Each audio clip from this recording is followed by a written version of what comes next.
merci d'être présent pour mon talk sur Candidoc. Alors du coup, moi c'est un talk un peu particulier parce qu'on a parlé de cloud aujourd'hui, cloud Nord, c'est dans le terme. Du coup, moi je vais parler pas du tout de cloud parce qu'il y en a un peu ras-le-bol de Kubernetes, d'AWS et tout. Il faut un autre sujet, un sujet beaucoup plus important, un sujet sur la manière de créer des produits pour nos clients, délivrer de la valeur. Voilà, donc on va plutôt parler de dev.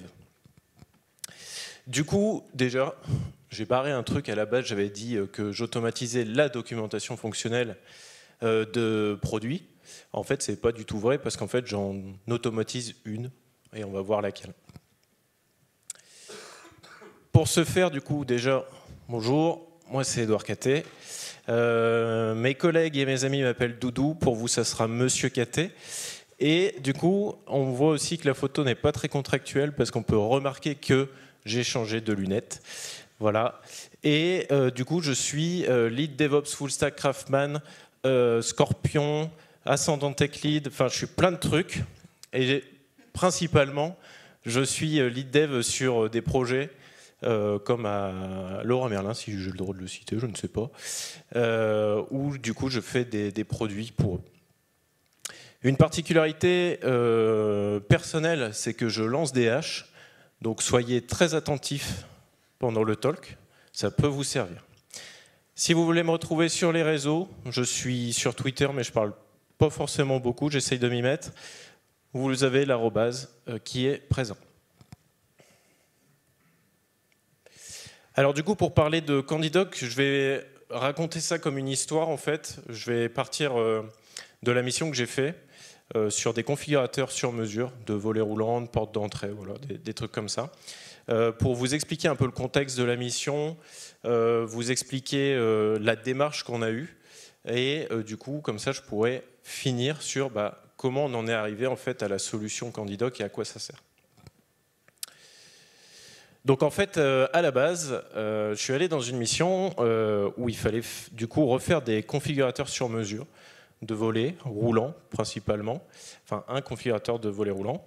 Et en fait, le point de départ qu'on nous a dit, c'est voilà, en fait, on veut refaire la même chose, mais en Java et en Angular, avec des fonctionnalités différentes. Donc voilà, la même chose mais en différent. On nous a du coup dit les stacks, et donc là, postulat de départ, on pourrait se dire pourquoi Angular, je préfère Vue.js, enfin des trucs comme ça, des questions qui se posent techniquement. Nous, on a pris une approche un peu différente. On s'est dit, ok, vous voulez refaire ça, l'existant du coup n'est pas maintenable, la connaissance fonctionnelle a été perdue, elle est mélangée dans des fichiers Excel. Les développeurs de l'époque qui développaient sur un framework particulier ne sont plus là. Du coup, nous, ce qu'on va vous proposer, si on refait ensemble, c'est de mettre en place des méthodologies de travail. On va parler ici de TDD, Test Driven Development, de BDD, Behavior Driven Development, et de DDD, de Domain Driven Design. Du coup, mettre en place des méthodologies de travail pour travailler avec le client pour élaborer la nouvelle solution. Du coup, qu'est-ce qui est compliqué en fait dans l'élaboration d'un produit? En fait, c'est sa technicité métier. C'est un peu bizarre dit comme ça, mais par exemple pour un configurateur de volet roulant, la technique de Java Angular, c'est facile pour nous. Nous, on est des techos, on sait faire. Par contre, la technicité d'un volet roulant, savoir qu'il y a 3 ou 4 manières de poser un volet et la complexité aussi de la manière de le poser, voilà, des trucs comme ça. En fait, ça, nous, on ne sait pas. On ne sait pas comment ça marche en tant que dev. Et c'est là notre plus-value.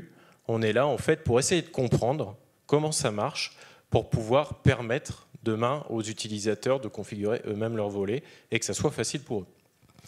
Donc la complexité réside dans la technicité du métier. Je vais aussi donner un gros coup de poing comme ça dans la manière de gérer, un coup de pied plutôt, de gérer les projets. Je vais parler donc en français, le téléphone arabe. Là, c'est mon point de vue. Pour cette slide-là, vous pouvez ne pas être d'accord. Mais pour moi, le PO n'est pas légitime à écrire des US. Et là, catastrophe, il y en a qui me regardent avec des gros yeux. Pour moi, en fait, le PO, il va récolter le besoin, il va parler avec les métiers, challenger un peu ce qui peut être fait.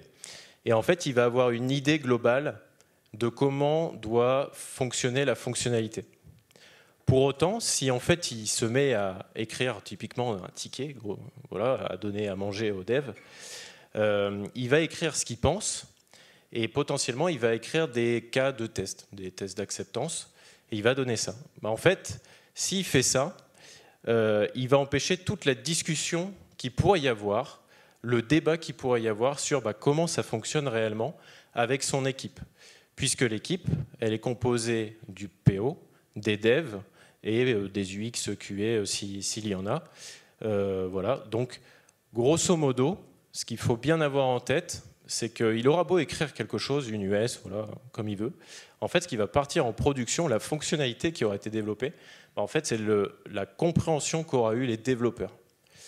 Du coup, je réitère, si en fait il écrit ces tests d'acceptance et qu'il donne ça à manger aux devs, et que les devs, du coup, par exemple, si on est en Scrum, chiffrent la complexité, des trucs comme ça, et qu'on leur demande s'ils ont compris le principe, donc juste par oui ou par non s'ils ont compris, vous pouvez vous retrouver avec des devs qui font tous oui de la tête, et en fait, ils ont tous compris quelque chose de différent.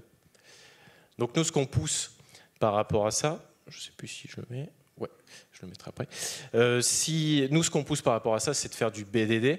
Donc, en fait, c'est de scénariser avec toute l'équipe le comportement du logiciel. On se retrouve tous ensemble, et c'est ce qu'on a fait pour le volet roulant. On se retrouve tous ensemble à faire des séances où on décrit comment fonctionne le logiciel. Comme ça, s'il y a des interrogations, tout le monde est là, on peut poser les questions et on y répond. Ça s'étale sur plusieurs séances, etc. Et à la fin, en fait, l'US est prête à partir, on la développe, il n'y a plus de questions, ça part en prod, ça marche. Du coup, je vais revenir sur la compréhension du développeur. Donc là, c'est un scénario pour une porte d'entrée. Grosso modo, c'est, étant donné que j'ai une porte qui peut être en rouge, bleu et vert, quand je choisis la couleur extérieure rouge, alors ma porte elle est rouge à l'extérieur. C'est trivial, on va dire. Du coup, première compréhension d'un dev. Ok, grosso modo, moi, je vais faire du SQL. Voilà. Je vais aller taper dans une base identifiée par l'identifiant de ma porte que je suis en train de configurer. Je récupère les couleurs, je fais une insertion en base, et puis après, la couleur qui a été choisie, en fait, c'est un select en base. Ça, c'est une première compréhension de ce que je dois faire, en fait. Une autre version, vous parlez à quelqu'un qui fait du front, lui, sa compréhension, c'est ça. Ok, en fait, j'ai une liste de cartes, grosso modo, et puis en fait, je peux cliquer dessus. Et les cartes, c'est les couleurs que je peux choisir.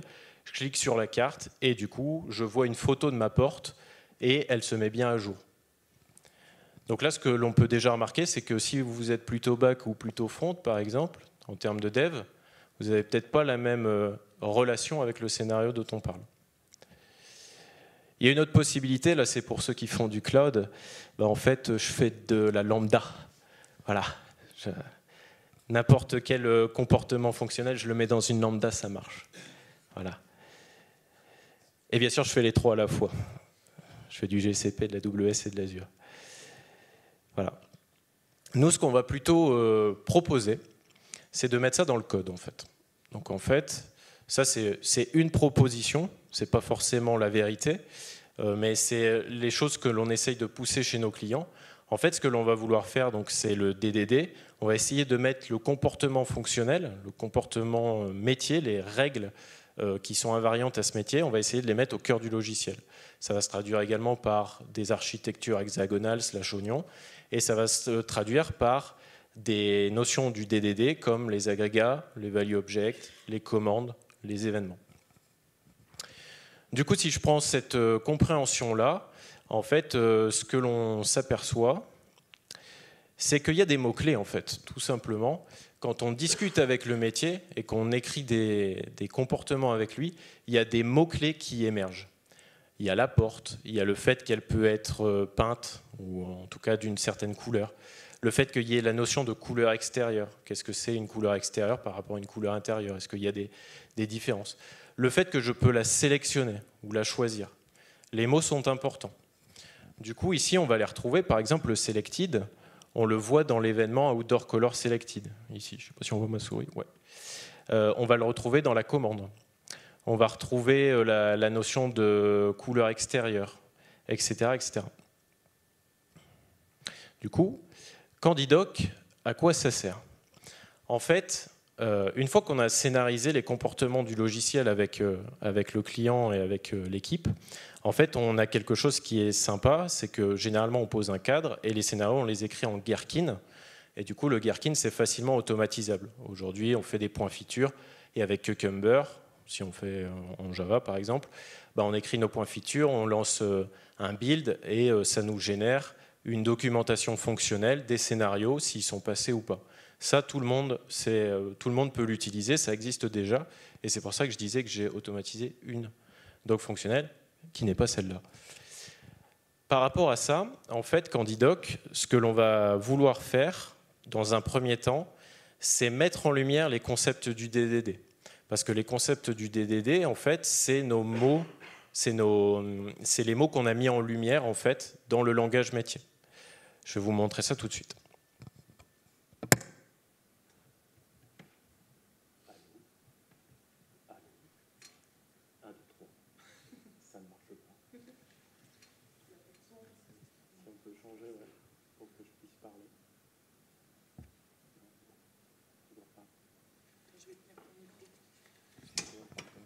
Coucou. Non, mais ça va aller. Va t'asseoir, écoute. Alors du coup, Candidoc, la solution que l'on a fait dans un premier temps, c'est un plugin Maven. Donc normalement, ça doit marcher avec Gradle, si je ne dis pas de bêtises. Mais voilà. Du coup, le plugin, il se présente comme ceci. On va avoir une partie plugin, grosso modo, avec le Gold Candidoc dans un premier temps, et on va dire les packages que l'on veut scanner, parce que grosso modo, la partie domaine, elle est dans certains packages. On ne va pas s'amuser à vouloir scanner tout notre projet s'il y a des briques d'infra en fait, qui ne nous intéressent pas. On va pouvoir également choisir le format de sortie. Aujourd'hui, il en supporte 3, HTML, JSON et YAML. Et du coup, là, pour l'exemple, je vais vous montrer en HTML, sachant que ce ne sera pas la version aboutie que l'on est en train de mettre en place. Je vais vous montrer ça après. Du coup, si je lance, et là, c'est la première démo que je fais de ma vie devant des gens. Du coup, si je lance, c'est censé tomber en erreur. Voilà. Alors, je ne sais pas si on voit bien. Pouf. Mais en gros, ça dit, bah voilà, tu as exécuté le plugin, mais tu n'as pas spécifié de bandit context ou de shared kernel. Donc le bandit context, c'est un concept du DDD, ça permet de borner ce dont on va, la partie métier que l'on va mettre en exergue. Du coup ici, j'ai un package info. Hop, on va mettre. Ouais, si en fait, Emma, tu peux tenir mon micro, s'il te plaît.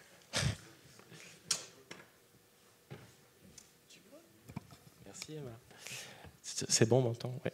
Alors du coup, ici, on va mettre bandit context, et puis on va lui mettre un petit nom. Ici, je vais le mettre en français. Voilà, hop. C'est tout le domaine métier de la démo de Candidoc. Voilà. Je vais relancer. Pouf. Je ne sais pas si... Toc. Voilà, ça a fait quelque chose. Build success, voilà, tout va bien. Mais en fait, grosso modo, il n'a rien trouvé ici. Il n'a rien trouvé dans ce qui scannait, en fait. Il n'y avait rien à faire. C'est normal, puisque j'ai rien à noter du DDD. Donc, on va repartir, par exemple, ici. Le door ID. Le door ID, du coup, dans l'idée, c'est l'identifiant de ma porte que je suis en train de configurer dans mon logiciel. Bah, ça, je peux, par exemple, dire que c'est un value object, puisque ça s'apparente plutôt bien. Et je vais lui donner une petite description. Je vais lui dire, bah voilà, c'est l'identifiant d'une porte d'entrée. Hop. Je vais lancer. Voilà. Et abracadabra. ici. Waouh, ça génère ceci. Du coup, là, j'ai mon premier value object avec l'identifiant d'une porte. Je vais continuer. Ici, donc ça, c'est mon nuancier de couleur. Et là, dans l'idée, c'est l'agrégat, c'est lui qui prend la décision de pouvoir choisir une couleur. Soit, eh ben, je vais la noter par aggregate. Je relance. Vous vous doutez de ce qui va se passer. Voilà. Du coup, j'ai mon agrégat qui apparaît ici. Et ce que l'on peut remarquer déjà dans un premier temps, c'est qu'on peut connaître l'interaction qu'il y a avec un autre objet. Tout simplement parce que mon nuancier est identifié par l'identifiant de la porte. Et du coup, je peux me balader de l'un à l'autre. On va pouvoir avancer comme ça, au fur et à mesure, dans le logiciel. On va pouvoir identifier, dire, bah voilà, non, pas du tout. Outdoor color, c'est un value object. On va pouvoir dire, select outdoor color, bah, c'est une commande de mon domaine. Hop. On va pouvoir avoir le selected, qui est l'événement qui est produit par mon domaine quand je choisis tout ça. Voilà, on va lancer. Pouf, pouf. Je ne sais pas si ça s'est produit. Non, on va recommencer.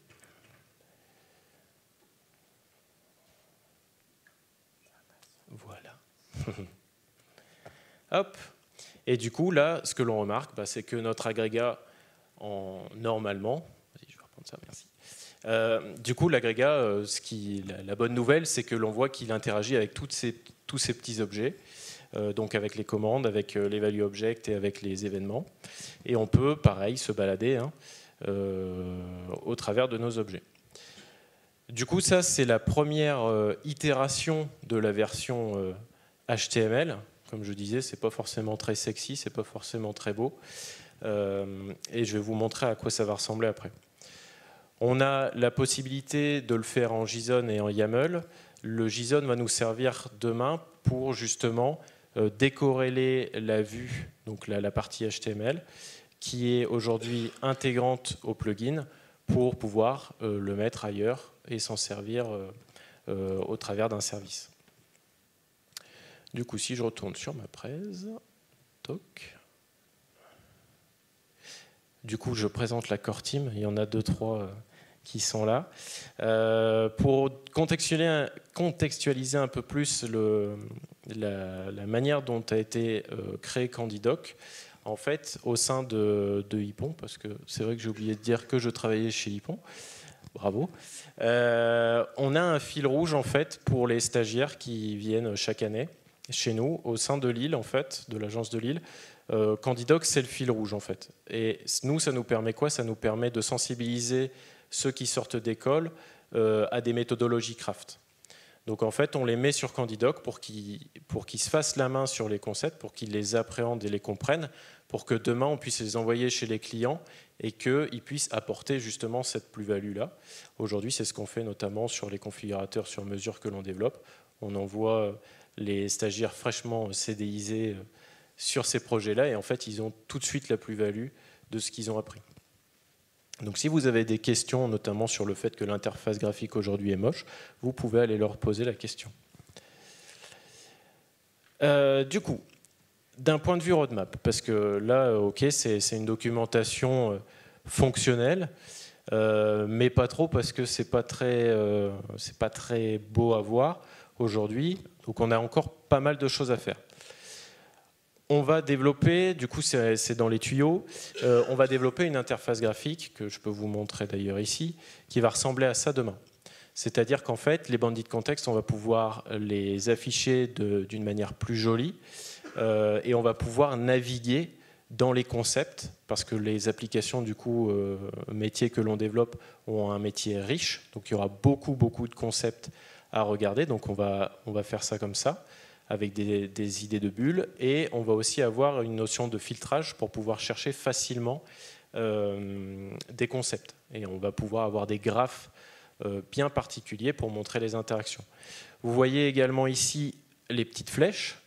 En fait, ça va nous permettre de voir si les interactions sont dans le bon sens. Si par exemple j'ai une commande qui prend en paramètre un agrégat, c'est interdit.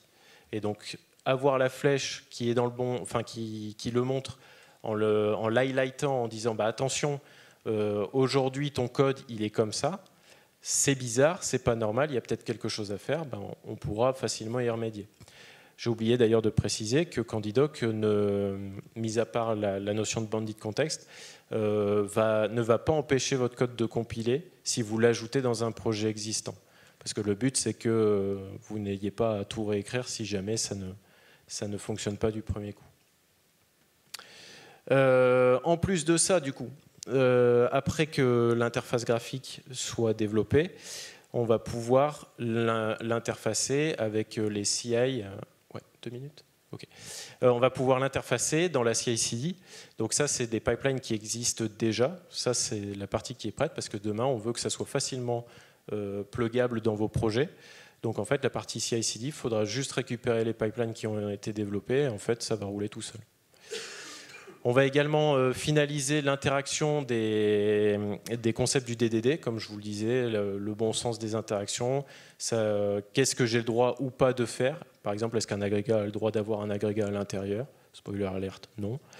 On va pouvoir aussi avoir des schémas d'archi, parce qu'en fait, on veut étendre Candidoc au-delà du simple fait du DDD. On veut pouvoir annoter l'architecture. Je vais revenir ici vite fait. Si je prends par exemple mon use case, ici, on imagine par exemple ce genre d'annotation pour que demain, si quelqu'un vous demande un schéma d'archi de votre logiciel, vous cliquez sur le bouton lecture et en fait, ça vous le génère à votre place.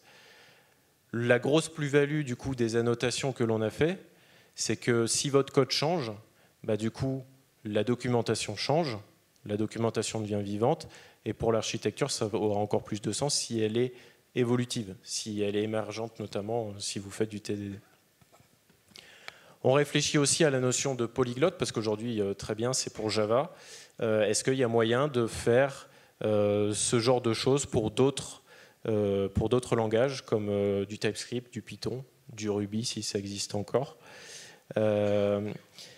Et aussi, il y a la notion de service. Dans une idée qui est un peu comme Sonar, ce serait de juste demander aux gens l'URL de leur Git, et en fait, ça génère pour eux tous les documents fonctionnels et techniques du coup de leur logiciel. Et enfin, c'est devenir riche, et puis vendre ça à Google, ça fera plaisir à Quentin Adam. Voilà. Je vous remercie. Voilà, j'ai fini. Si vous avez des questions, n'hésitez pas à me les poser. Vous avez 2 QR codes du coup. Un pour me faire des feedbacks. Tout feedback est bon à prendre, surtout ceux si vous n'avez pas aimé. Et vous avez la possibilité d'aller sur le GitHub de Candidoc et de voir un peu ce que l'on y fait. Voilà. Yes.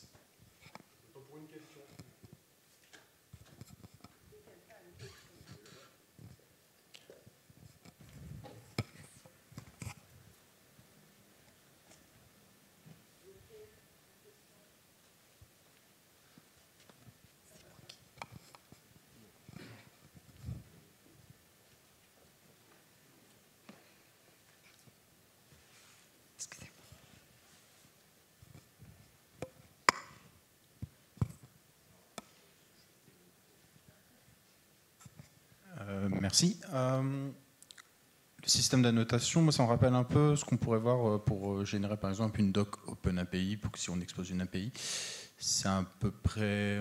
Est-ce qu'on peut comparer ça est-ce qu'on pourrait comparer ça à des annotations qu'on pourrait faire justement pour générer ce genre de doc? Je dirais que oui. C'est dans la même fibre, en fait. D'accord.